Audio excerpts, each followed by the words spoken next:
3 Unforgettable Cafe Fleur Classics, an episode of series. I survived a 15-hour food frenzy in the Philippines. Tamales, a Filipino take on a Mexican original, replacing cornhusks and cornmeal with banana leaf and rice flour, gets kicked up a notch with Chef Sau's version in a glass cocktail tumbler. It's my modern, glorified take on tamales, Chef Sau explains. Topped with shredded chicken and annatto oil. Kare-kare is a Kapampangan classic, oxtail stewed in peanut sauce and served with shrimp paste. Chef Sau replaces the oxtail with pork belly and the peanut base with one derived from truffles and macadamia. The end result is surprisingly good, though shocking to the part of me that screams tradition. Tradition.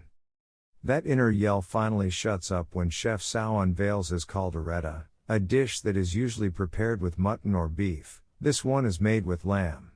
The cheesy sauce contains chunks of cottage cheese. As per Chef Sau, 3 cheeses were used to make the dish. Gorgeous, meaty, and well worth the wait. Café Fleur.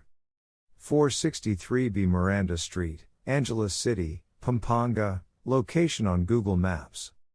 Telephone, +63 45 304 1301, site, facebook.com/cafefleur.ph